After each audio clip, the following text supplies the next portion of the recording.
This is Alan Seaborn from Winning at Home. Welcome to In Progress, a podcast about faith, life, and how we grow. And in this episode, I want to talk about a verse from 1 Peter chapter 1. It's a few verses, and Peter is trying to write and help people to understand that there's a bigger picture than what we often see and think of as we just go about our daily lives. And so he says in 1 Peter 1, starting in verse 23, "For you have been born again, not of perishable seed, but of imperishable, through the living and enduring word of God. For," and then he quotes a passage from Isaiah. He says, "All men are like grass, and all their glory is like the flowers of the field. The grass withers and the flowers fall, but the word of the Lord endures forever." And then Peter adds this ending to it.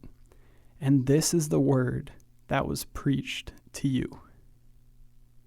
And when I read through those verses and I think of this idea that he's referencing Isaiah, that all people are like grass, and then the comparison with that is that grass withers and flowers fall or fade. People, what he's trying to help us understand, people, our accomplishments, our stuff, our goals and hopes and dreams, that stuff doesn't last forever. And, I started to think about how we live in a unique time in human history. Living in the developed world, we are uniquely able to kind of insulate ourselves pretty well from the reality of this fading and withering, right? But for most of human history, death was viewed as really a natural part of life. It was the end. It was what happened after you had lived. But we've kind of disconnected ourselves from that idea. Everybody would admit, like, oh yeah, I know at one point I'm going to die. But to talk about life as passing, as withering and fading, like Peter does and like Isaiah did, is not really the way that we think of life.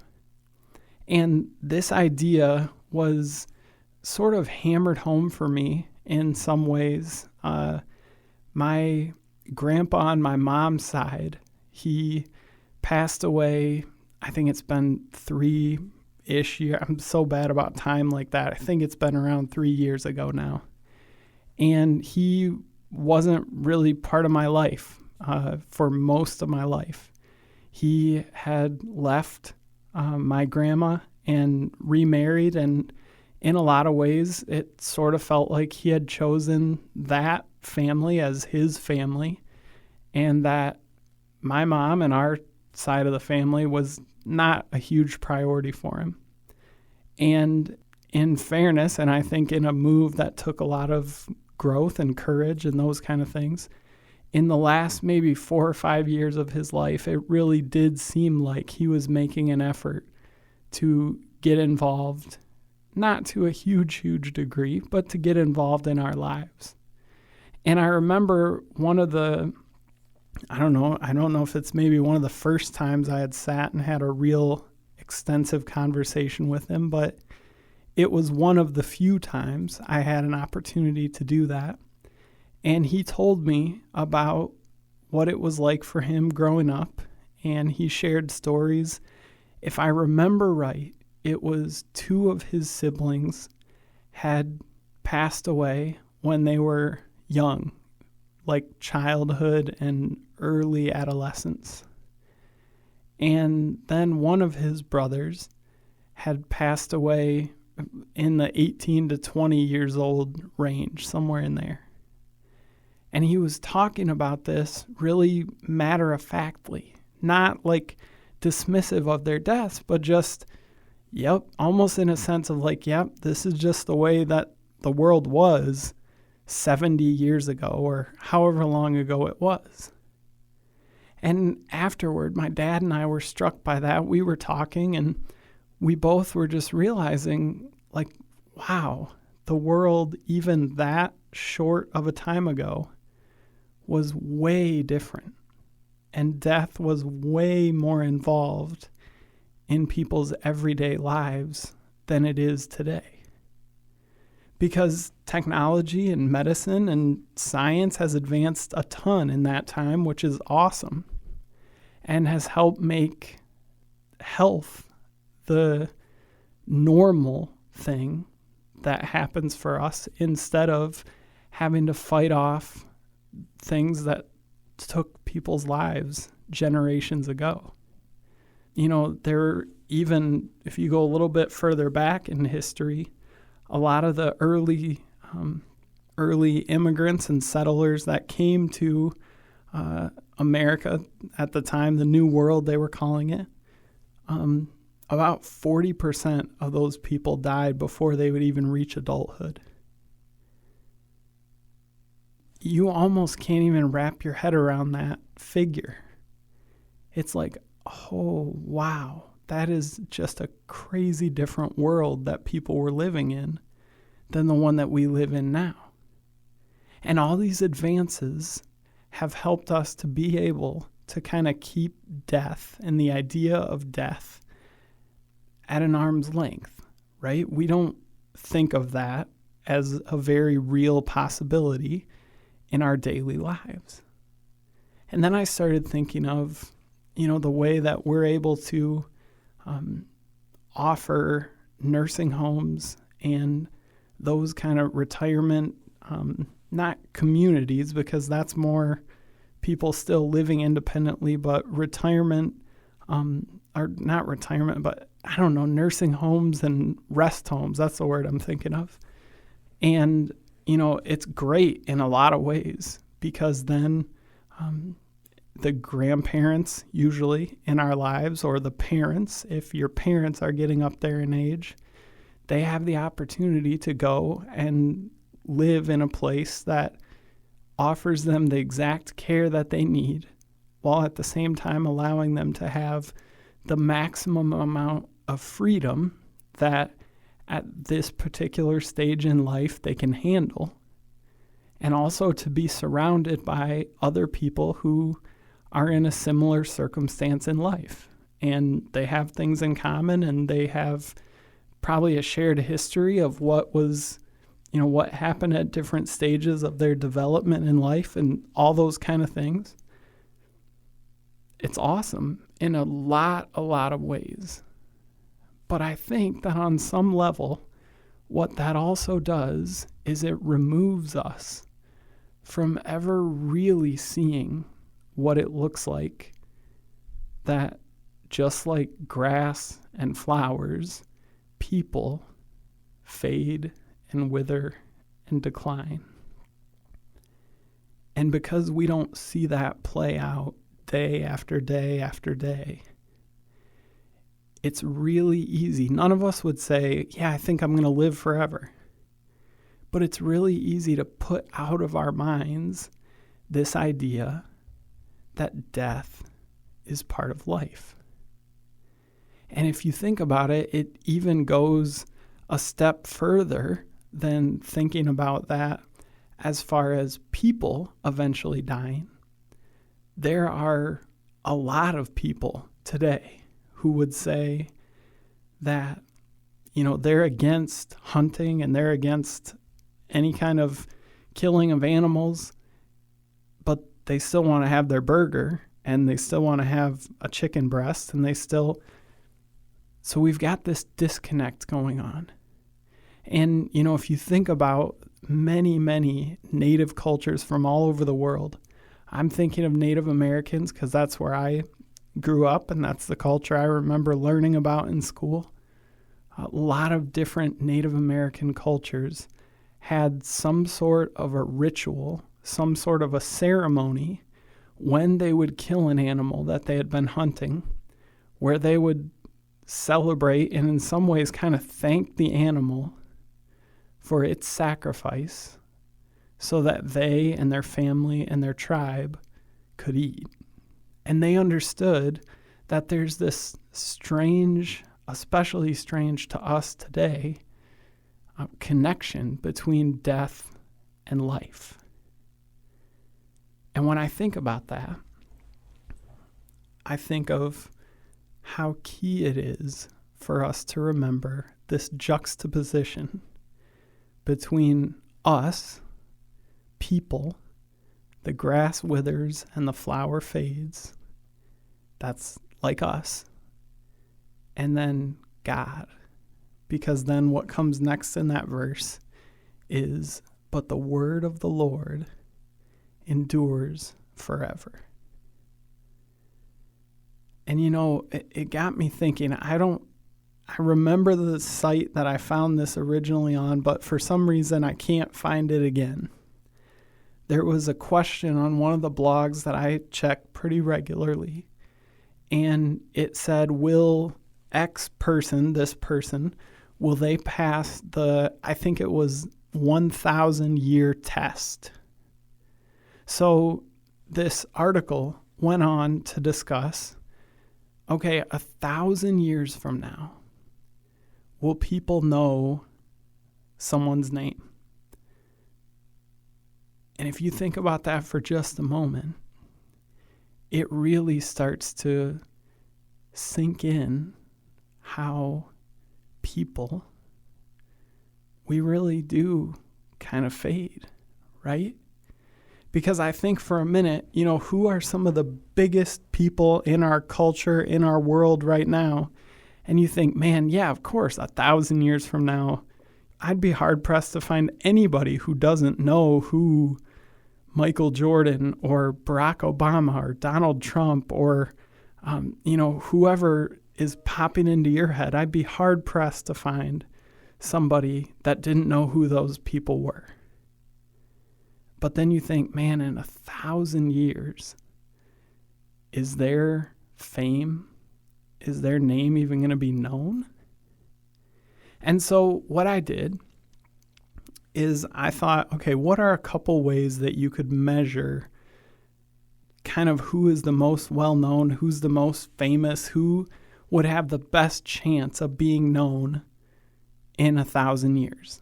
So what I did is, and I know that this is not an exact or even a good way to get at the question that I'm asking here.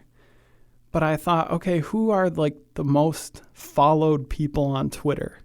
Because that would at least give a sense of who is pretty well known and who's pretty famous and who a lot of people are interested in. And so I went and, let's see, I think this is like as of September 2018. So some of these numbers when you listen might be wrong, but it's pretty close. So the number one account that's followed on Twitter with 107 million followers is Katy Perry. And I thought, okay, obviously Katy Perry isn't going to be known in 1,000 years. She's known now for being a great singer and for being really pretty. And then number two, 104 million, Justin Bieber. Same deal, right? Being a good singer, being really attractive. Number three, with 102 million followers, Barack Obama. Now, I was trying to think, it's possible that in 1,000 years, he would be still known and celebrated as being the first Black president of the United States. But then I was thinking, okay, maybe not, because I'm guessing a lot of you, like me, you learned in school the song to help remember all the presidents, right? Washington, Adams, Jefferson, Madison, da-da-da. I'm not going to sing. But once it gets 1,000 years from now, do you know how long that song would be? I don't think people are going to try to memorize all the presidents that we had. I think they're going to go, okay, George Washington was the first. Abraham Lincoln was the one who freed the slaves. kind of hit the highlights, right? And maybe Barack Obama will be in there, the first black president. But I kind of think in 1,000 years, people maybe have heard the name, but don't really remember anything beyond that. And then moving on in the list, 88 million followers, Rihanna. 83 million, Taylor Swift. 77 million, Lady Gaga. Same deal, right? Those three, well known for being beautiful people and for singing.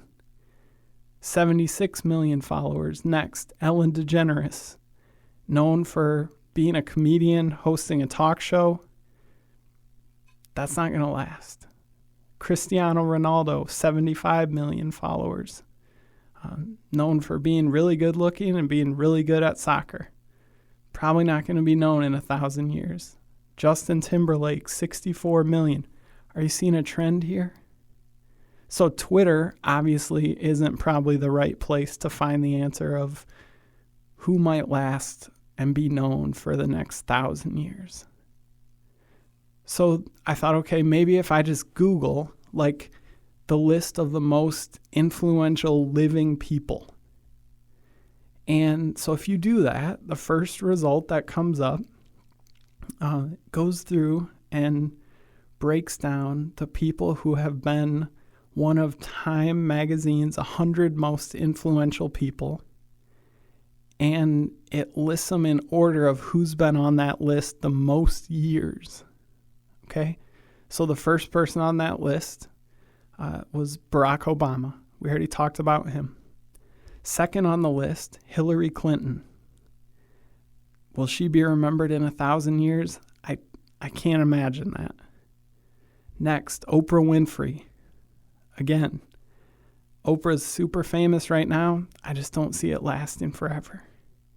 Then the next few are world leaders of different countries.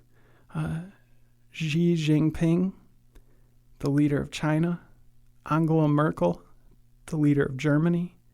Kim Jong-un, the leader of North Korea. Vladimir Putin, the leader of Russia. The final one that shows up at the little Google snapshot, I don't know what you call it, Jeff Bezos, the leader of Amazon, right? Those people, I'm guessing that if I asked just about anybody who was the leader of China 200 years ago, not 1,000 years ago, 200. Okay, how about Germany? How about North Korea? How about Russia? The huge majority of people would have no clue. I would have no clue. I think North Korea I might know because they didn't exist 200 years ago. I don't think. But I don't know. I'm not 100% sure. So to think of these names that dominate the headlines, that are all that some people spend their time thinking about, right?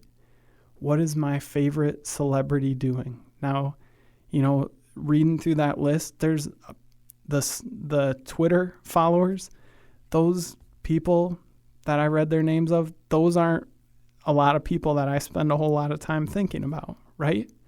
But I've got people that I spend a lot of time thinking about.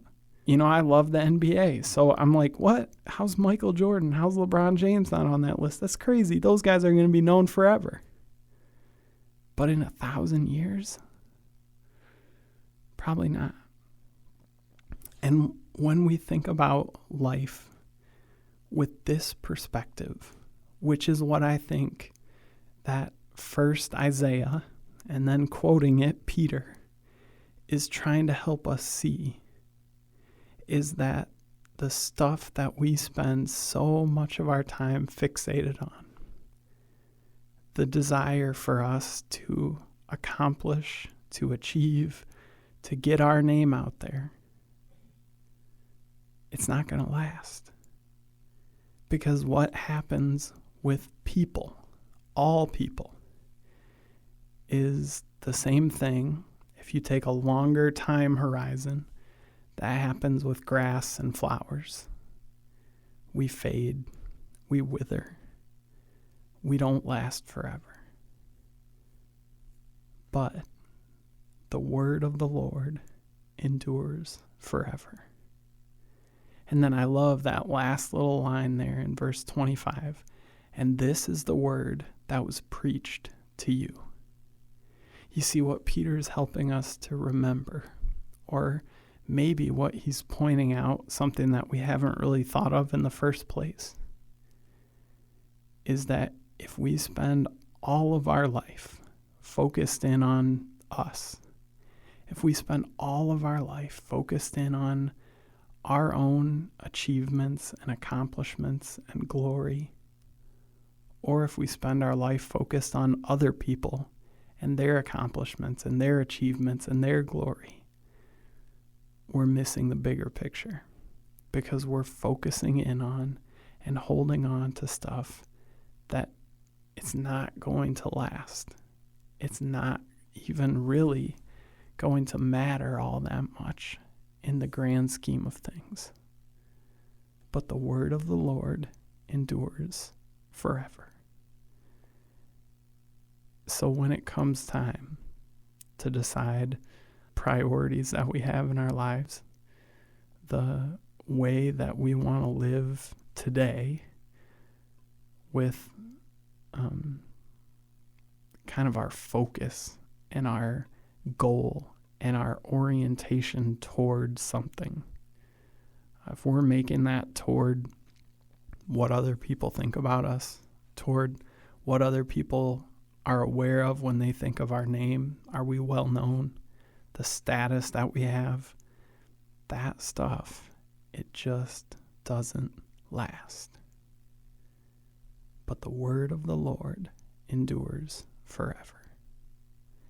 And we have the opportunity to, I really believe each of us probably does it in a slightly different way, but we have the opportunity to let the people around us in our lives know that there's a whole bunch of stuff that we can spend time chasing that we know it's not going to satisfy. But the word of the Lord endures forever. And I think that there's so much peace and so much comfort when we really believe that. Because so much of what gets us unsettled and upset and anxious and focused in on the small scale stuff that in the big picture doesn't really matter, it's stuff that's going to wither, that's going to fade. But in the moment, it feels like such a huge, big thing. And it gets us so thrown off kilter, and it gets us so focused in on things that really don't matter all that much.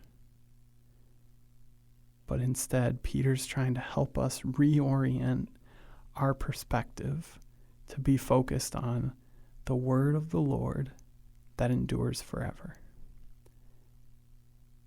It's a really amazing line to think of this, that God is the foundation. He's the thing that we can trust when nothing else is going to last, when nothing else seems or feels or in reality is reliable, that we can lean on him.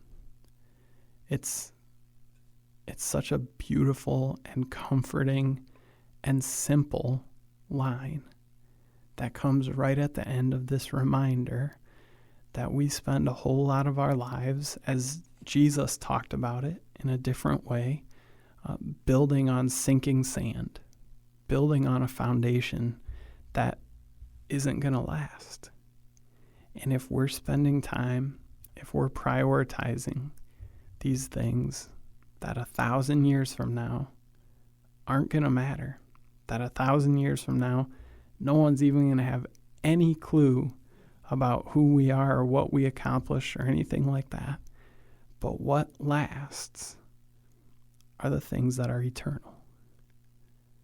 The word of the Lord, our relationship and surrender and sacrifice of our pursuits, of our goals, when they don't line up with where God wants us to be. Because that's what matters, and that's what lasts. And it's hard to keep that perspective. But I want to remind you, and I want to remind me at the same time, that what lasts forever is the word of the Lord. Let's go live like that's true.